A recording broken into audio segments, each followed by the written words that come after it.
आपकी सोच और साहस का ये क्षण, ये कहानी है एक ऐसे आदमी की जो अपने दम पर बंधनों को तोड़ रहा है। वह अकेला खड़ा है सबसे ऊंची चोटी पर, जहां ठंडी हवाएं उसकी हिम्मत को जांचती हैं। उसकी आउटर से निकलती सिलहूट में एक गहरी खामोशी है जो उस पर गुजरे जख्मों की कहानी बयां करती है। किसी भी इंसान के दुख और सुख की गहराई में जाकर देखोगे तो पाएंगे उसके जख्म शायद शारीरिक नहीं होते, वे कहीं और दिल के भीतर छिपे होते हैं। जब हम उस आदमी के कंधे पर नजर डालते हैं तो हमें केवल एक भरा हुआ मन दिखाई देता है, दाग और कट्स के पीछे छुपी हुई एक कहानी जो किसी ने नहीं देखी। इसे शायद आप समझ नहीं पाएंगे, लेकिन उस आदमी की चुप्पी में एक अद्भुत ताकत है।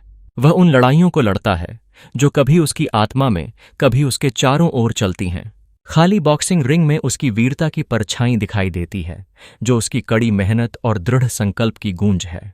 ईंट दर ईंट उसने खुद को फिर से खड़ा किया है, एक कौशल और दृढ़ता की मिसाल, जबकि इसे सिर्फ वही जानता है जो उस यात्रा का हिस्सा है।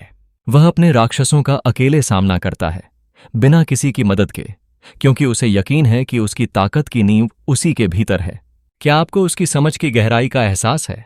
वह किसी अन्य के विचारों या सराहना की जरूरत नहीं रखता। सन्नाटे में खुद को पाता है, खुद को और ज्यादा ताकतवर बनाता है।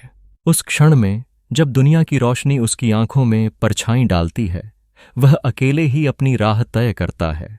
यह सफर आसान नहीं था, लेकिन उसके अंदर कुछ ऐसा है जो सच्चा है। कभी किसी की कमजोरी को उसके चुप रहने से मत आंका जाए। वह एक खामोश शक्ति है, एक ऐसा व्यक्ति जो तूफान के बीच भी अड़िग खड़ा रह सकता है। कई बार टूटकर भी वह फिर से संजीवनी लेकर उठता है। उसकी हर गिरावट से ताकत मिलती है, ऐसी ताकत जो न केवल उसे बल्कि उन सभी को प्रेरित करेगी जो उसके माध्यम से जूझ रहे हैं, वो जो अपनी यथार्थताओं से लड़ रहे हैं और खुद को फिर से खड़ा कर रहे हैं।